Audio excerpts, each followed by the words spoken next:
How's it going, guys? It's your boy Mike from Seattle, and today I'm with my real estate Angelo in Gary, Indiana, or the Gary, Indiana area, and with Cirilo Favela, who owns Favela Homes and has currently right now 100, how many units? 100 plus? 120 units. 120 units that he owns right now. He's done tons of flips, tons of remodeling. And the reason that I've got him here and I got my buddy Angelo to ask questions with him about is because a lot of people have a negative opinion about Northwest Indiana, about Gary, Indiana. They don't think you can make it out there as a real estate investor. So I have brought to you an expert of the area, and we're going to talk about how he's finding deals, what he's looking for, how he's doing single family all the way up to multi-units, how he funds the deals, private money, all that type of stuff. So if you're interested in that, make sure you stick around. Cirilo, first thing, how the heck did you get interested in real estate? How did we get interested? Yeah, man. So, I mean, I started when I was 18. I got my first single family home. I lived in it. Okay. Me and my business partner that's not here. Anyway, I bought it, I fixed it up. It was owner occupied. Okay. I refinanced it and I pulled out $35,000. Okay. And that's how we bought our first house in Hammond, actually. Very nice. Paid $30,000 for it and have $5,000 left over to renovate the whole thing. And of course, $5,000 didn't get us too far. Right. So yeah. It ended up taking us about a year to fix and flip it.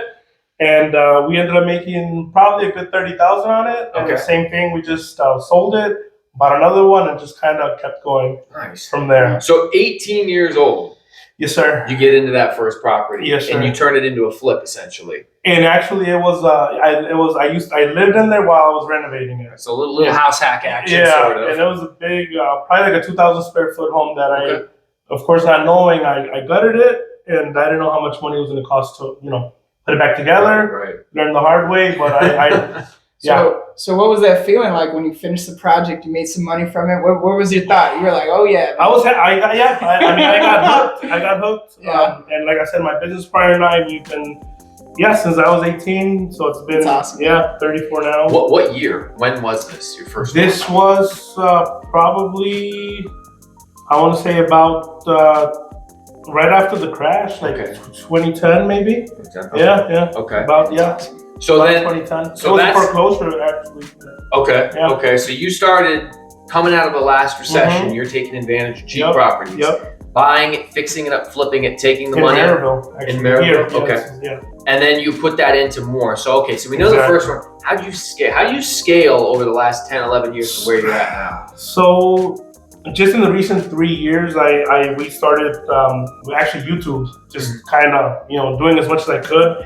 And I found out leverage, using the other people's money, or like the bank where you only put, you got to put up, 20-25% down. Bank gives you the rest. That's kind of when, so 2-3 years ago is when we started growing a lot more. The first, call it 10 years, it was all our own money. So we could only do like one property a year. Right. Working and then we would work after work. Mm-hmm. So it was very hard. Yeah, definitely was. So for the last like 7 or 8 years, you're pretty much just doing one property a year. Mm-hmm. And is that one flip a year or one long-term rental that you were keeping? So it was, we started doing flips. We did about 3 flips in like 2-3 years. Okay. And after that, we switched over to acquiring rentals. Okay. And that was, that kind of slowed us down a little bit because it just, we thought it was a lot easier to, then. So we ended up buying more properties than we could do. So it just took us, we got stuck for like 5 years, literally, just renovating a couple properties, and there were rentals that we were going to keep. So then what generated your progression over to where you are now with the Lake Station in Chicago, man? Right. From my experience, as far as the investors I work for, I mean, they're all over the place. Maryville, especially with you doing flips, Maryville, Michigan City, but you're over here in Lake Station. So where the market is now, I feel like, it's a good time to maybe jump into, higher end, maybe Crown Point, Highland, places where it's a little nicer. But I feel like we were kind of going into a little downturn. So I feel like if we go into those areas now, we might get caught, you don't get caught, catching a falling knife. Yeah. So we feel we want to be under, right now our buying criteria, we want to be under 250,000 ARV. Yeah. And then, we're probably into these properties maybe 150 at the most, 160.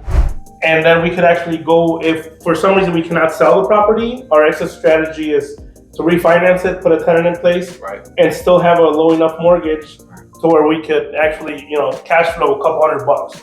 That'd be like the worst case scenario if we cannot sell it for any reason. So the primary strategy is to look for something that will be worth $250. Yeah, you 200 to 250. Okay, 200 to 250. You're buying it for 150 or less. Yes. Ideally, you're flipping it. Yeah. But if you can't flip it, you convert to a long-term. So we're buying, So typically we buy stuff anywhere from 65 to 80,000. We try to be around there. Okay. And then we have 60 to 70,000 in repairs.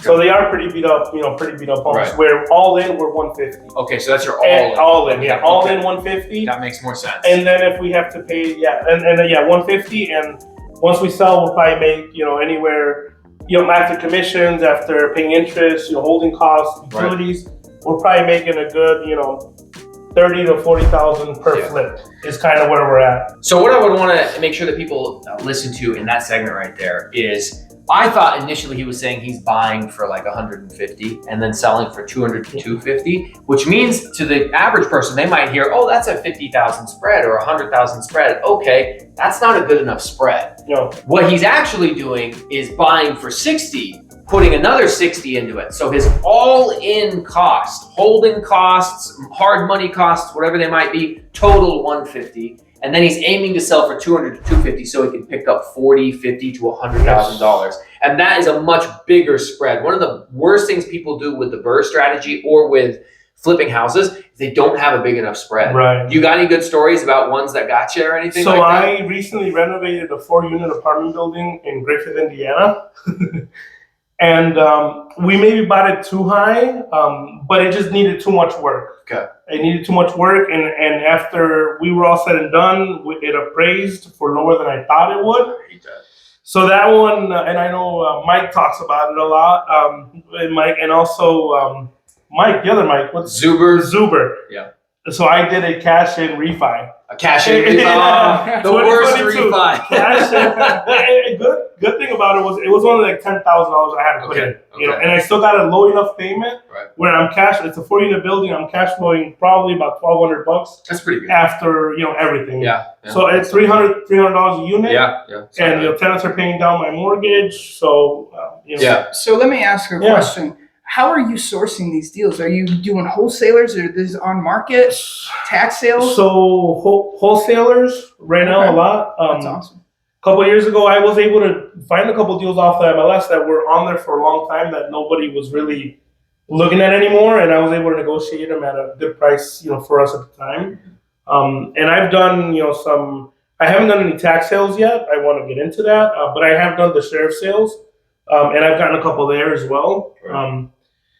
So that's kind of. I've done direct mail marketing as well. I got a couple there. That's awesome. But I just took my foot off the gas a little bit. Yeah. On the direct mail, but that's something that I'm gonna look forward to keep doing.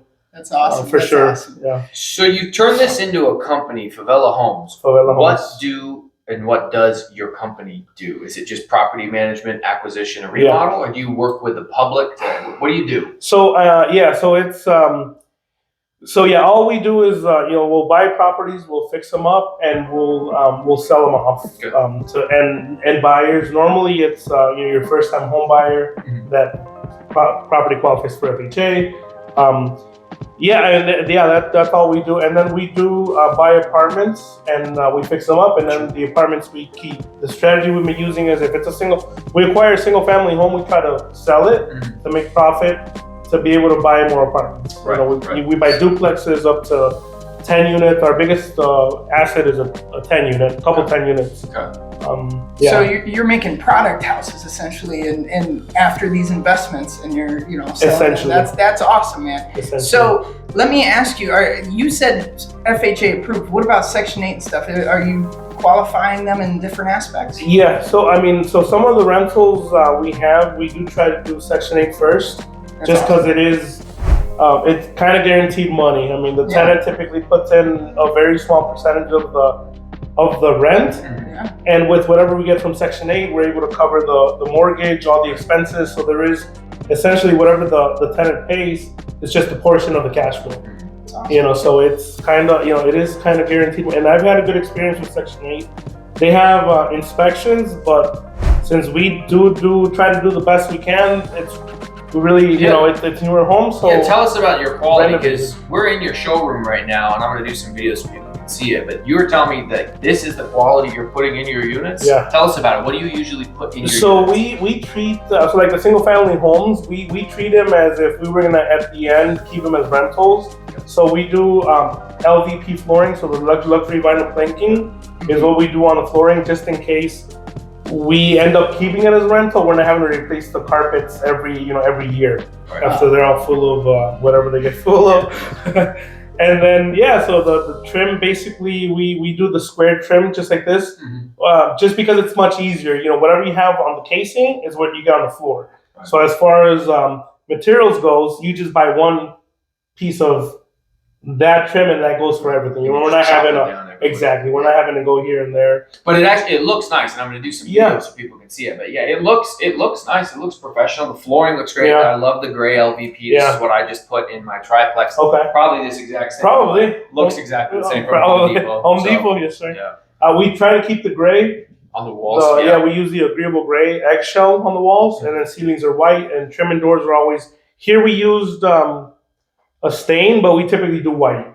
We typically do white doors, white trim everywhere. Yeah. So what's the vision for Favela Homes? Like you hit it at the absolute peak. Where are you going to, man? So our main goal is to kind of do more long term. Like we want to be into apartments. So like the cash flow way of it, and then just live off of our cash flow. Right. Flipping is just another job. Yeah. My partner, he does all the construction, and he'll be pulling his hair out just because it's too much work. Handling contractors, even though we have a lot in-house, we still have to have electricians, plumbers, HVAC guys. So it could turn into a job. Once you do something like this to a multifamily, I mean, it's like 20, 30 years before you have to even, basically you're managing the tenant, not coming back and doing, you have these guys that buy them and they buy them high, and then they just do minor repairs, and all their cash flow goes into coming back to, plumbing is bad, electrical is shorted, there was a fire. We try to